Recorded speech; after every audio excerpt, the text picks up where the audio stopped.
Death is just the beginning. For some reason, this old movie quote ran through my head as I looked at the scene below. Just minutes ago, I was shot and killed by Jason Kravitz, a man I once considered a friend. I just got home and found him in bed with my wife.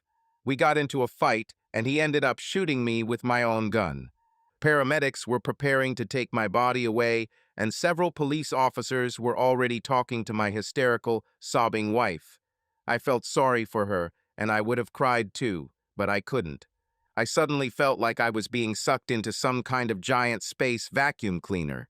The next thing I knew, I was standing in the middle of a dusty road. The sun shone brightly above my head against a deep blue sky devoid of clouds. I looked around and saw several buildings on both sides of the street. The place looked like something out of an old Clint Eastwood movie. This was not at all what I expected to see. Where were those huge pearly gates I heard about, or rows of angels playing harps? Directly across from me stood an old Western-style saloon. The double doors swung open to reveal a tall man wearing a red shirt and a rumpled Stetson hat. Old pistols hung from his hips, and I heard his spurs jingle as he stepped out onto the wooden sidewalk. "Well, if it's not James Earl Smith, you're a little early," he said. He said my name correctly, but how? And what did he mean that I was early? Early for what? Early? I asked. "You weren't supposed to be here for quite some time," he replied. Then I remembered what one of the paramedics said. "Is heaven?" I asked, looking around. He laughed and shook his head. "No way, partner," he said. "And no, it's not another place either." I felt relieved by his words. This is a small part of reality that I call Hard Rock, Texas, circa 1855. I lived here before the war. Actually, I lived about 7 miles from here, he added, pointing. They actually turned this place into a historical landmark. Can you imagine that? If you get a chance, you should see it. They did a pretty good job. He looked up at the hot sun, shading his eyes with his hand, then looked back at me. "War?" I asked. "What war?" "Of course, the war between the states," he said. I looked at him in shock. This was over 150 years ago. Then it dawned on me. I've heard stories of people having near-death experiences. Maybe something similar is happening to me. "Why don't you get out of this hot sun, come inside and quench your thirst," he said, inviting me to join him. To hell with it, I thought, before asking myself if it was okay to think that way here.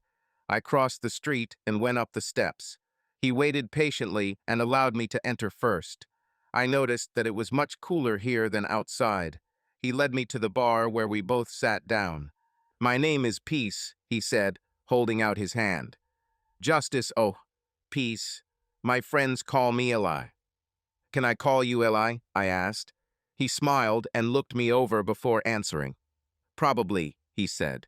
He pulled out a pack of cigarettes and put one in his mouth. "Do you mind if I smoke?" I shook my head. "Not at all," I said. He struck a match on his jeans, lit a cigarette, and offered one to me. "I don't smoke," I said. "I don't smoke anymore." "Come on, what do you have to be afraid of?" he teased me.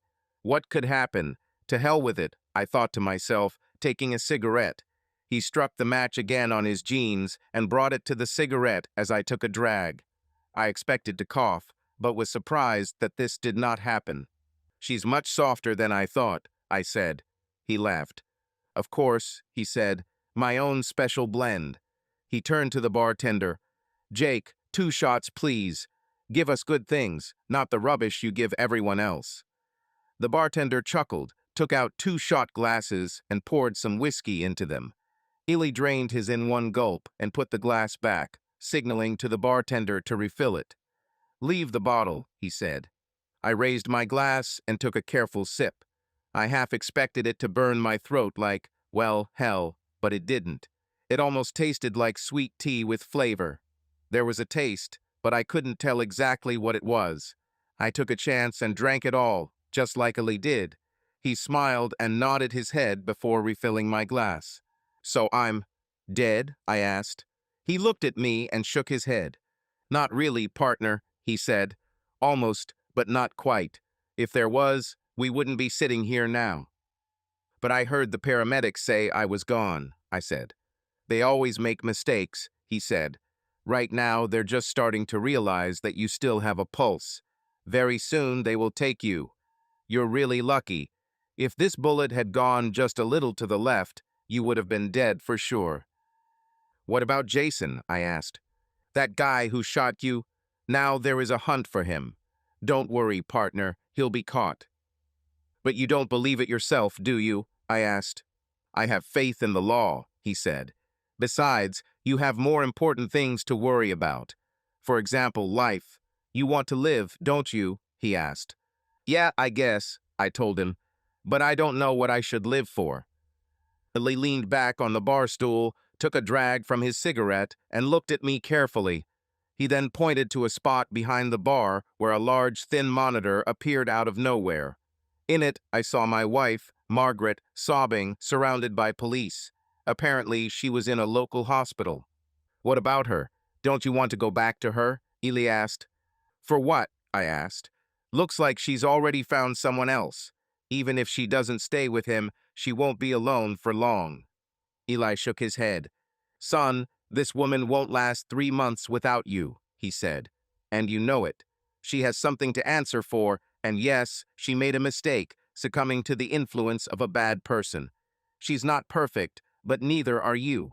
And I can tell you there is no evil or vindictive intent in her. And she was telling the truth about both of you being high on illicit drugs on your anniversary. How do you know this? I asked. He pointed to the monitor.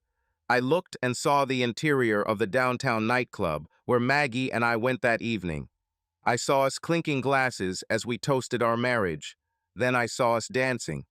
Honey, I know you usually drink beer, but I also know how much you like a good scotch, so I ordered some for you, Maggie said as I returned from the restroom. Thank you, Maggie. You're right, and this is an unexpected surprise, I said in response. After I drank this glass, we danced a little again, but soon I felt that I needed to sit down. At this point, the video stopped. Look at that guy over there, Ely said, pointing to the man at the bar. It was Jason, and the video clearly showed him pouring something into the glass. The video played again, and the man handed the glasses to Maggie. She placed one in front of me. Damn it, I thought. She was telling the truth. I watched us dance some more, but it was obvious that I felt foggy and couldn't continue. After I sat down, Jason went to the dance floor with Maggie. I watched as she gave me another glass of scotch, which Jason also slipped behind her back. I saw people around me moving and my head falling on the table.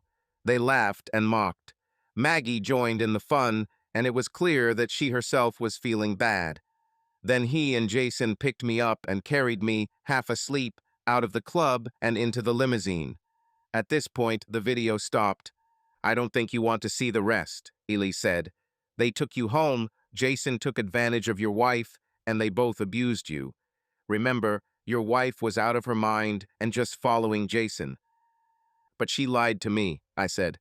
Yes, I lied, Ely said, and the guilt for these lies ate her up from the inside. But in the end, she broke down and told you the truth. And then I lost it, I said, after I promised her that I wouldn't hate her and would love her no matter what. Crap. If I hadn't left home then, Jason probably wouldn't have come. And if I had come, I would have stopped it before it all started. Perhaps, perhaps not, Ely said. But all these things she told me, I continued. I was already on the edge. When she showed me that photo, I was ready to kill someone. I needed to leave. I understand, Ely said, his accent less pronounced. And that's a normal reaction, Ely said. But did you see her face? She didn't enjoy it at all. He did this without her consent. I know, I said, but now I'm not sure I can look at her the same way again.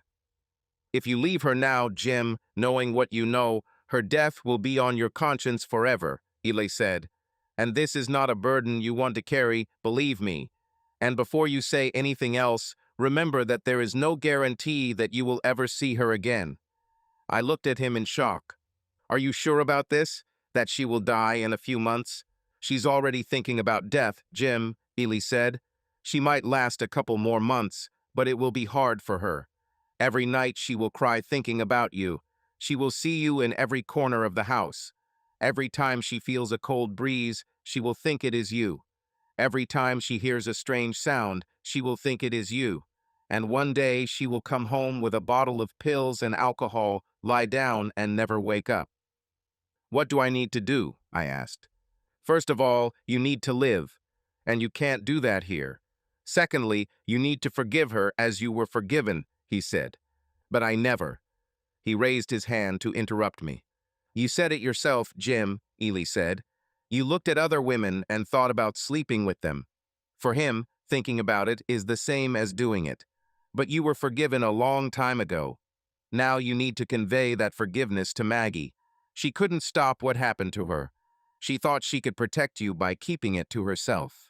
Now she's paying for it. If you love her as much as you say you love her, you need to do this. What if I can't? The consequences for both of you will last forever, Eli said. No pressure, right? I said sarcastically. Eli smiled and took another sip of his drink. I have a question. Do you think I should have let her cuckold me, Eli? Personally, I don't, he said. Not if it's not what you wanted. I shook my head. Maggie and I had already discussed this. We were trying to bring something new into our intimate life, and I got the impression that Donna was pushing her to do this. I remembered one of the episodes when we discussed this in some detail. While I was thinking about that conversation, a video of him appeared on the floating monitor in front of us. Another thing I need to talk about is Donna and Bill. What's wrong with them? She seemed surprised that I brought up the subject.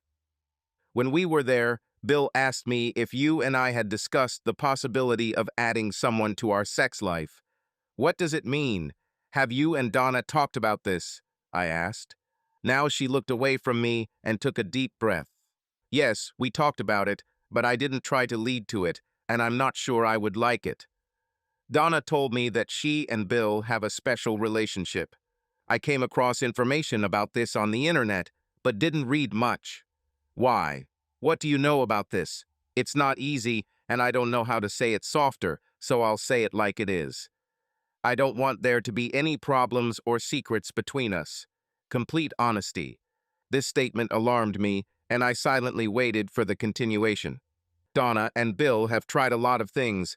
They've been doing different things for a long time, and Donna told me that they have become much closer as a couple. I also want you and I to have such closeness. I want that too, honey, but we both need to be comfortable in our relationship, and we need to be happy, I added. Yes, darling, promise me that you won't say a word to them about this. She told me all this in confidence. I promise. Now please explain what this has to do with us, I said. Donna told me how much this brought her and Bill closer together, she began. Yes, I know. You already said that. Please continue, I said, a little impatiently. I tried my best not to get annoyed, but she was clearly stalling for time. Now they are in a relationship where she dates and sleeps with any men she wants, and Bill remains faithful to her. Please promise you won't tell anyone. I won't say, but what they do is their business. When he asked me this question, my first thought was that they want to exchange partners with us. Is that true? Well, Donna mentioned it, but it won't happen unless we're both willing to try. I would never insist on such a step. I see us as a team, and we have to work together and choose the path that suits both of us. Besides, with the relationship they have now, I'm sure Donna won't let Bill sleep with another woman. So you think she just wants me to sleep with her, and then everything will fall into place? I asked. The day she was with us and saw you naked, she told me that she would like to sleep with you. And how did you feel when your best friend said she wanted to sleep with your husband? I asked. Everything turned upside down inside me. I didn't expect her to say that, but then I thought it would be pretty hot to see you with her. I liked that she saw you naked, she said quietly. Would you really like to see me sleep with your best friend? I don't think I would be comfortable with that. I mean, they're our best friends. I couldn't do that to Bill. How would we then look them in the eyes? I know.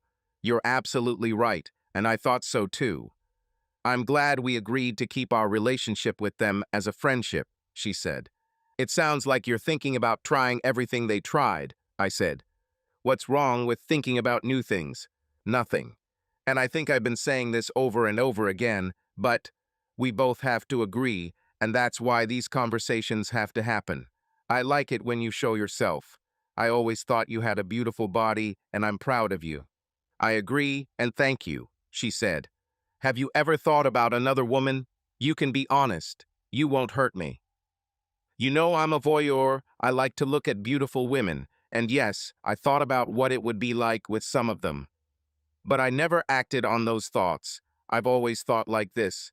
There's nothing wrong with looking in the window as long as I'm not buying.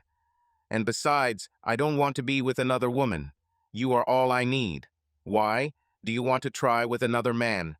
I was a little afraid to hear her answer. I was thinking about this. Again, she did not look me in the eyes. You know that I haven't had a man before you, and I can't help but be curious about other men. Please don't take this as comparing you to others. It was hard to hear. But is it my fault that she didn't explore her sexuality before she got married? For some reason, I felt guilty about this. I guess I should have seen this conversation coming up one day. I would never do anything behind your back. You understand that, right? Yes, I think so, I answered. I can't and won't deny that the thought of another man turns me on, but, like you said, I'm just looking at a window display. Someday in the future, if you're completely comfortable with it, then yes, I would like to try being with another man at least once. But I won't do this unless you agree 100% and give your blessing. I'm grateful that you're not cheating on me and I understand your situation. But I know for sure that right now I'm not ready for you to be with another man. It all depends on where we go next, what new things we try, and what we both feel comfortable with. I always knew that you were open and honest. That's one of the qualities I love most about you, she smiled. I was going to mention our anniversary, but decided to leave that for another time. I had my suspicions about that evening and was still thinking about how it went and what I could remember, but she just said she wouldn't do anything behind my back. I loved and trusted her to be honest with me, so I decided to put it off until later. One thing was for sure. I needed to know more before I got involved in something I would later regret. I kept my word and studied the issue. I read many stories online, including several posted on various websites. I also read quite a few stories from men who claim to have been in such relationships. The fictional stories seemed too fantastic to me to take them at face value. I found it hard to believe that a self-respecting man would voluntarily put on a chastity belt and then sit and watch his wife have sex with one or even several muscular men. I believed the stories that were supposedly written by real men involved in such relationships a little more. These couples seemed like ordinary people trying to bring passion back into their relationship. But many such stories ended sadly. Most often, it all started with the husband feeling excited, but later feeling humiliated and insulted. In many cases, this led to divorce. I even looked up statistics on how many open marriages end in divorce. The results were mixed, but it became clear to me that this topic was a very dangerous path for Maggie and me. It may have worked for Bill and Donna, but I didn't see how it could work for us. I actually planned to discuss this with Maggie, but I never got the chance. Everything is clear now. I understand that Eli was right. I didn't like the idea of Maggie's fate resting on my decision, but that's the hand I've been dealt. If things go as planned, it will change everything for both of us. And when the time comes, Jason will pay for it all dearly. Well, Ely asked, bringing me out of my thoughts. I think I still have time to finish my drink and cigarette. I guess so, Ely said, his accent returning. And then we need to get you back to where you belong. And don't worry, I'll cover you. We finished our drinks and got up from our chairs. And one more thing, Ely added. He put a pack of cigarettes in my pocket and smiled. Don't worry, there are many of them here. He turned to the bartender and waved his hand. See you later, Jake. See you later, Eli, the bartender replied, waving back. We walked out into the bright sunshine. A nurse monitoring a patient with a gunshot wound looked around when the reading suddenly began to change. She couldn't figure out what was causing it and double-checked everything to make sure she wasn't mistaken. "Doctor, the patient's condition has improved dramatically," she said. "Pulse, blood pressure, all indicators are improving and stabilizing. I can't explain it. The doctors have spent the last few hours trying to stabilize the patient." The doctor stopped and looked at the monitors. Indeed, the patient's blood pressure returned to normal and the pulse stabilized. He looked up at the ceiling. "Thank God," he whispered under his breath. He knew there was a hysterical young woman sitting in the waiting room, and the last thing he wanted to do was tell her that her husband had not survived the operation. He turned to his colleagues. They worked hard to complete the operation. The doctor checked everything again before declaring the operation complete. "Thank you everyone for the good work," he said before the patient was taken to the recovery room. He removed his surgical gloves and gown and threw them into containers before washing his hands. He noticed her as soon as he left the operating room and headed towards her. "Mrs. Smith?" he asked, holding out his hand. Margaret stood up and took his hand. "I am Dr. Bronson, the surgeon who operated on your husband James. I wanted to let you know that we are done and your husband is now stable, although in critical condition. We were able to successfully remove the bullet and repair the damage to the chest. At some point, everything was quite difficult, but he found strength in himself, and now he is better." "Will he survive?" Margaret asked excitedly. "We're doing everything we can for him, Mrs. Smith. You need to understand that the next few hours will be critical. We will keep him in the recovery room for now, and then he will be transferred to intensive care," the doctor said. "If his condition continues to improve, I think he will cope." "Oh, thank God. Can I see him when he is transferred to intensive care?" she asked. "I see no reason why not," answered the doctor. "If you don't mind, I'll go home, change clothes, and then come back," she said. "It will be quite normal, Mrs. Smith," said the doctor. "Just go to the nurse's station when you get back." "Thank you, doctor," she said.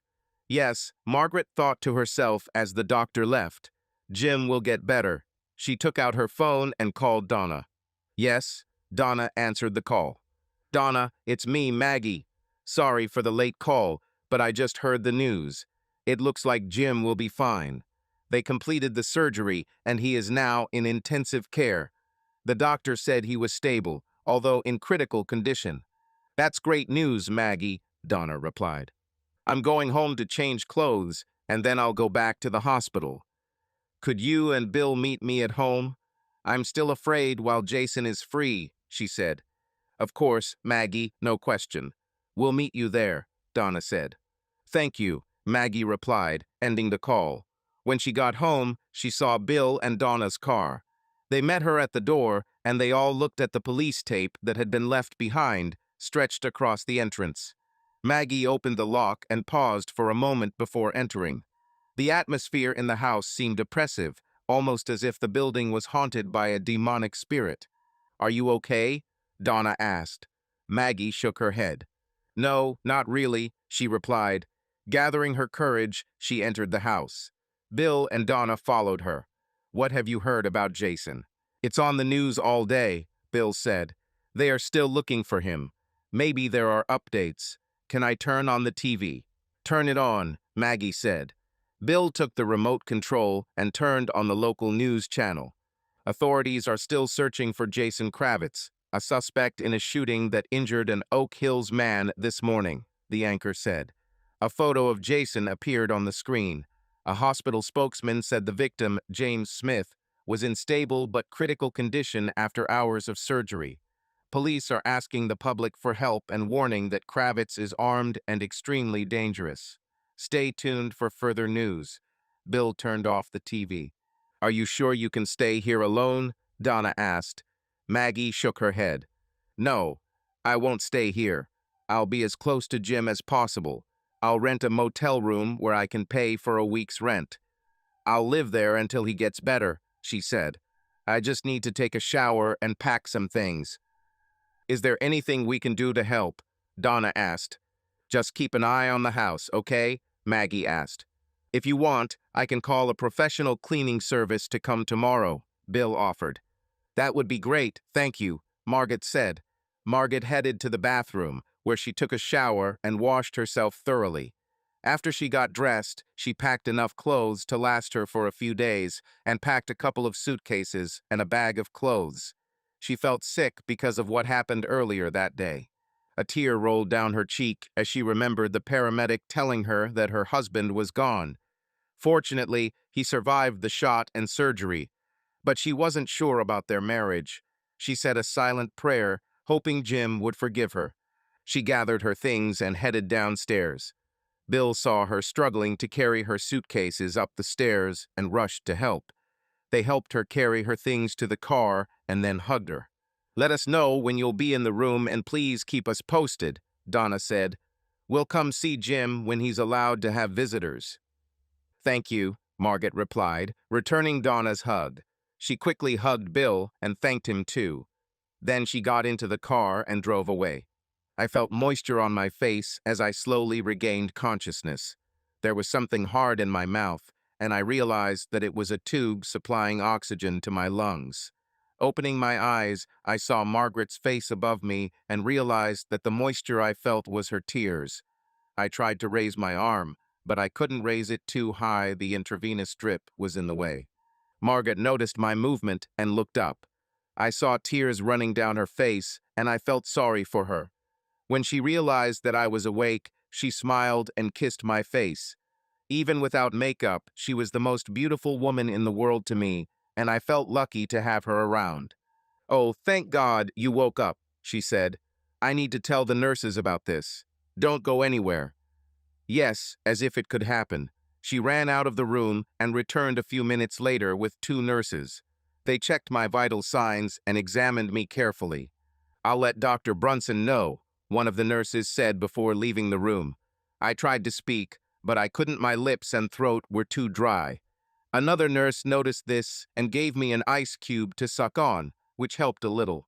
A few minutes later, the nurse returned with the doctor. His badge read Branson. He examined me for a while and checked my vital signs. Then he looked at something at the edge of my bed. I looked down and saw tubes hanging over the edge of the bed and wondered what they were for. The doctor looked at me again before speaking. "Don't try to talk, Mr. Smith. Just nod your head. Can you breathe on your own?" I took a breath and realized I could do it, even though it hurt my chest. I nodded my head. "Okay, we'll take an X-ray and see if we can remove this tube from your throat." A few minutes later, a portable X-ray machine was brought into the room and pictures were taken. The device was taken away and the doctor left. Margaret came back to me and took my hand, looking down at me. "I was so worried," she said through tears. "I thought I had lost you forever. I prayed for you to get better. I just hope you can forgive me." I tried to smile through the tube in my mouth, but it was not easy. I simply nodded my head.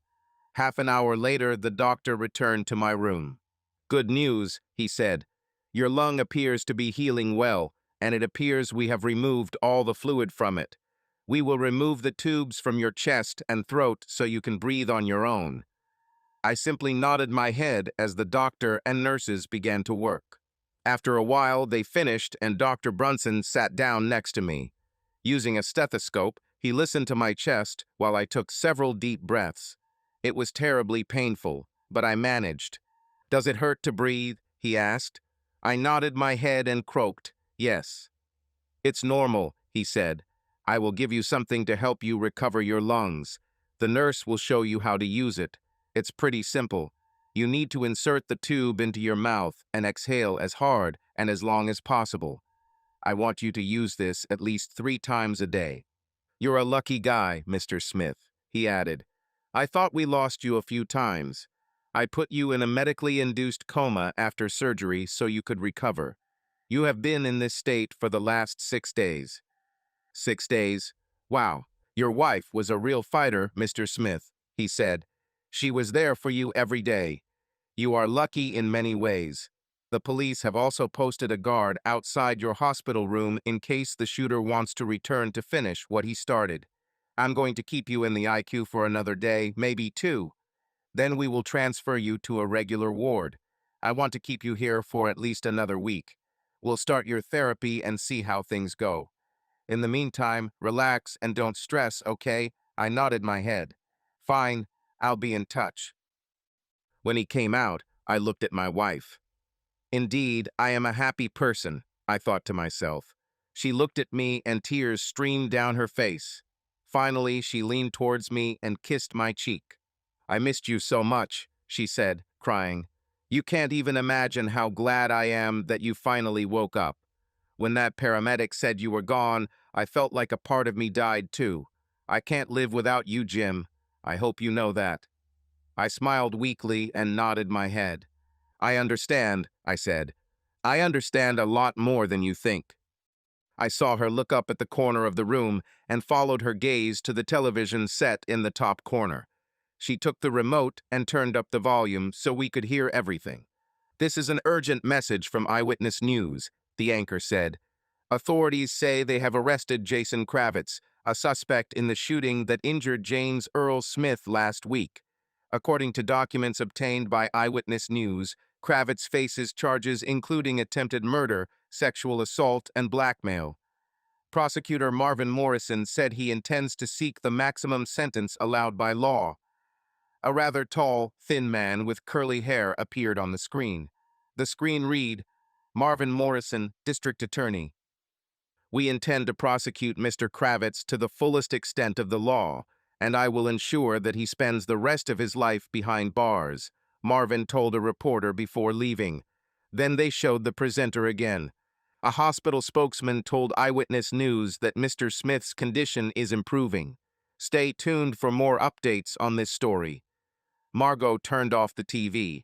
I looked at her, trying to understand how she took this news. So you told the police everything? I asked. She nodded. Yes, Jim, she said.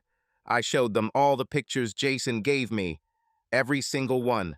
I wanted to do everything I could to avenge you. I'm proud of you, Margaret, I told her. Thank you, Jim. This means a lot to me, she replied quietly.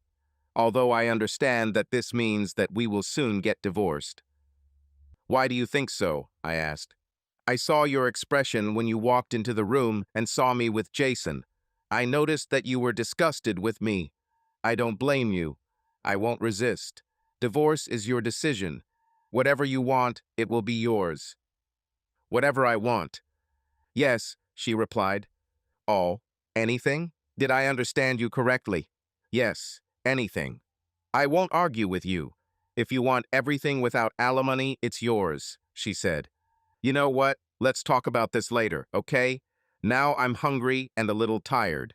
So let's eat first and then discuss this. Agreed? I asked. Agreed, she replied. I called the hospital cafeteria and ordered a piece of meatloaf, some mashed potatoes and gravy and green beans. I ordered another portion for Margaret. Half an hour later, the food arrived and we ate quietly. After that, I leaned back on the bed and closed my eyes. I was tired and my chest hurt. The nurse came and gave me some pills, one of which made me a little drowsy.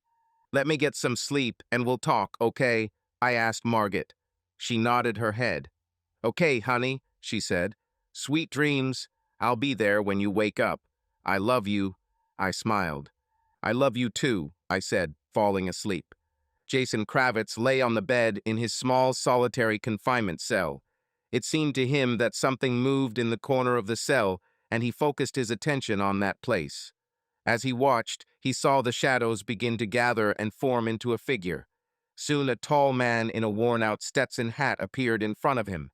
Jason sat on the bed, scared. Who is this? And he's here to kill me, Jason asked himself. I didn't come to kill you, the dark silhouette said, as if reading Jason's thoughts. Not this time. I came to give you advice. Which? Jason asked quietly, his body frozen with fear. Admit guilt. On all counts. Accept the judge's verdict. And pray that they give you as much time as possible, said the dark man. Okay, Jason said. What if I don't admit it? Then I guess the next time we meet, I won't be so friendly, the tall silhouette said. Jason nodded his head. Understood. What's your name? My name is Mir. Justice O. Peace, the man said, and his eyes flashed like fire. and I'll be watching you." As quickly as the dark figure appeared, it disappeared, leaving Jason shaking on the bed. When I woke up, I saw Margaret lying on the sofa next to my bed. She put a pillow under her head and watched TV. When she heard me move, she immediately sat up. "Did you sleep?" I asked. "A little, not much." "Why don't you go home and come back in the morning?" "No, I can't sleep in that house without you. Besides, there is still an unpleasant smell in the bedroom. Bill and Donna hired cleaners to clean everything up, you know. But the smell still remained. I'd rather stay here with you, if that's okay." "No, I don't mind," I said. "I just thought you'd be more comfortable at home. I don't feel comfortable in that house alone after everything that happened." "Yes, I understand," I said. "Actually, I was thinking that maybe we should sell this house and find something else. Something without all these memories," she suggested. "That's not a bad idea," I told her. "Of course, that's if we're still together." "Why shouldn't we be together?" I asked. "I just thought, well, after what I did, that you would kick me out, get rid of me like trash," she said, sobbing as tears streamed down her face again. "I wouldn't blame you if you did that. You deserve someone much better than me. I'm no use to you or anyone else," she added, crying. "Let's get something straight, Margaret," I said. "I love you and I have invested 10 years of my life in you. 11 if you count the time we were engaged. If you think I'm just going to give up all this without a fight, then you're wrong. Besides, I never knew you to be the type to give up." She stopped crying and looked at me in surprise. "Are you serious? Is it true?" "Of course," I replied. "You made a big mistake by lying to me. And yes, we will have to deal with this. I understand why you lied, and I know that you are telling the truth about Jason planting something on us. I saw it." "Did you see this?" Margaret asked in surprise. "If you saw it, why didn't you do anything to stop it then?" "No, you don't understand. I didn't see it when it happened. I saw it later, after I got shot." "What? How?" she asked. "I saw the paramedic tell you I was dead, and then I saw you talking to the police. After that, they took me to another place," I said. "You mean like in heaven, like those stories about near-death experiences?" "Something like that, only it wasn't heaven. It was a different place. Looks like a town from the Wild West or something. There I met a man. He called himself Justice, Orelai. We talked to him and drank a couple of glasses." "Did you have a couple of drinks with a man in an old western town after you died?" she asked, shocked. "Yes, I know this sounds strange, but that's exactly what happened. I remember it like it was yesterday. He said the town was called Hard Rock, Texas. Said their old house was now a historical site or something like that. Anyway, he showed me the video. I saw Jason mixing something in our drinks, and I saw everything right up until you and him put me in the limo." He stopped the video there, saying he didn't think I'd want to see the rest. And he was right. "Oh God," she whispered. "How did he get this video?" "I have no idea," I said. "So you believe me?" "Yes, I believe you. But you still lied to me. Several times. You lied the day after our anniversary when you said we had sex the day before. You lied about what happened that night. You continued to lie and let me go golfing with that bastard. Hell, I was even starting to think he was a pretty decent guy. And then I found out the truth. I'm so sorry I did this." She burst into tears. "It tore me apart, but he threatened me and warned me never to tell you anything." "I know," I said, "but you still should have told me. We could have done something before things got out of control. We had to act together, Margaret." "Can you ever forgive me?" she cried. "I've never lied to you before, and it almost killed me that I did it. But I felt like I had no choice." "I can forgive you, Margaret, and I already have. But this must never happen again. Do you understand me?" "Yes," she sobbed. "I understand. I'm terribly sorry, Jim. I feel like it's all my fault. Thank you. I feel like I don't deserve you. This will never happen again, I swear to God." I nodded. "Okay, Margaret," I said.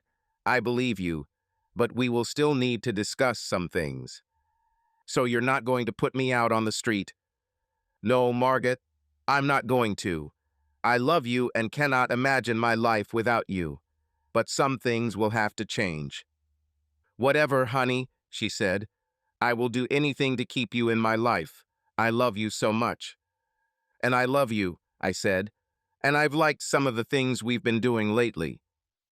Just something, she asked.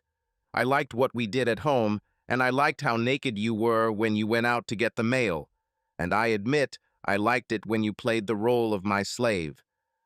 But were there things you didn't like? She clarified. I didn't like seeing you let Stan touch you, I said. I know it was part of our game, and I gave you permission to do it. This was part of our agreement, but I didn't like it. I almost hit him. I felt like you were pushing me to let you have sex with another man. Do you remember our conversation? She nodded. Yes, I remember, she replied. Do you remember what you promised? That you will never do anything behind my back, and you will never do anything with another man without my permission. Yes, I remember, she answered quietly. But the truth is, you were already with another man behind my back, weren't you? Yes, she said quietly, but you know the reason. Yes, I know, but I also feel like you were under pressure from Donna and Bill. I was really under a little pressure. I wanted our lives to have the same edge as theirs, she said. You know, I managed to read about it, I said. I never got around to telling you what I found. Are you interested? Yes, I'm interested, she replied. Well, it's not such a fun game, at least not like Donna told you. Yes, it may start out as something fun and exciting, but according to what I've read, it rarely ends up that way. Sooner or later, the deceived spouse begins to feel disrespected and humiliated. What started out as a game turns into something else. Intimacy between husband and wife disappears, and with it respect. Eventually, the relationship breaks down and the couple divorces. You know that almost half of all marriages end in divorce? I heard about it, she said, and I guess I never really thought about it from that perspective. Donna and Bill say they are very happy with what they are doing. Forget about Donna, I said. We're talking about our marriage, not theirs. I'm not Bill, and you're definitely not Donna. It's not a matter of competing with someone. It's a question of what's best for us. If you're serious about saving our marriage, you need to stop listening to them. I'm serious, and I want our marriage to be successful, more than anything else. That's why I wanted to bring a little spice to our relationship. But I understand what you're saying, and I agree. I'll stop listening to them. From now on, it's just you and me. I promise. I nodded and thanked her. This conversation exhausted me greatly, and I again threw my head back and closed my eyes. Are you okay? She asked. I'm tired, I said. I'm glad we talked. Maybe when I get out of here, we could see a marriage counselor. How do you look at this? It might be a good idea, she said. I just want to spend the rest of my life with you. And if this requires contacting a consultant, I'm ready. I love you more than you can imagine. I love you too, Margaret, I said. If you don't mind, I think I'll take a nap. Okay, darling, I'll be there. Sweet dreams, she said and kissed me. I felt that we had made significant progress, but knew that there was still a lot of work ahead of us. I closed my eyes and fell asleep. The next couple of days passed in a blur. Margaret and I talked a lot. We were able to clear up a lot of things, and it felt like we were moving in the right direction. I have to admit it was nice to see her smiling again. We also discussed that last day, the day I found her in our bed with Jason. Through tears, she told me that Jason simply came into the house after I left. She said she demanded he leave or she would call the police. But he had other plans. According to her, he asked her if I knew what happened on our anniversary. She told him that I know everything. He got angry and almost made good on his threat, but then decided it was better to force her to sleep with him in our bed. I watched her as she told the story, and I believed her. Thank you for being honest with me, I told her. Finally, the doctor said I could leave the NICU, but he wanted me to stay for a couple of weeks for therapy, both physical and psychological. They removed the catheter and other tubes that were connected to my body and moved me to a new room. As I settled into my new room, Margaret turned on the TV. News of Jason's arrest was overshadowed by other, perhaps more important developments, such as the mayor's new dog. But as the news anchor said, there was one update. According to the district attorney, Jason signed a written confession in which he admitted everything. He also admitted to doing the same thing to at least 2 other couples. In addition, he pleaded guilty to attempted murder. Since my gun was found in his possession when he was arrested, he was also charged with theft of a weapon, which he agreed to. The district attorney added that Jason plans to plead guilty to all charges and accept a sentence without a lengthy and costly trial. I felt relieved to hear this. I also couldn't help but think that LA might have been involved. I ended up spending 2 months in the hospital undergoing various types of therapy. Luckily, I worked for the same company for 10 years, so I had enough paid sick days to cover that period. There was even a psychologist at the hospital who worked with Margaret and me, and to my delight, we became closer than we had been in a long time. Jason was sentenced to life in prison without the possibility of parole. It seems the judge was more than outraged by his actions. This suited me just fine. Margaret and I decided to move on and sell our old house. She showed her best side by taking care of all the necessary paperwork. She was also involved in finding new housing for us. We spent many evenings looking at photos and videos of houses for sale. I gave her a list of wishes, and she reported the results when she came to visit me.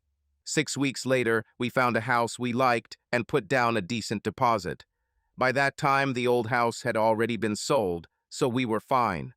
Margaret organized the move and even bought a new bedroom set. God bless her for thinking about this herself, flashed through my head. I couldn't wait for us to spend our first night together in a new bed in our new home. Finally, the day came when I was discharged from the hospital. Margot collected my things and helped me get dressed. When she took my shirt out of the closet, she froze. "Jim, when did you start smoking again?" she asked. I shook my head. "I didn't start." "Why are you asking?" She showed me an incomplete pack of cigarettes. The package said "Jop," and then it dawned on me, this is the same pack that I put in my pocket in the saloon. "I put this shirt in my closet myself a couple of weeks ago," she said. "The pack wasn't here then. When did you receive it?" "You won't believe me if I tell you," I said. "Well, try it," she replied. "Do you remember what I told you about that man I talked to after I got shot?" I asked. "Yes, but it was just a glitch, wasn't it? Like a near-death experience?" "Apparently not," I said.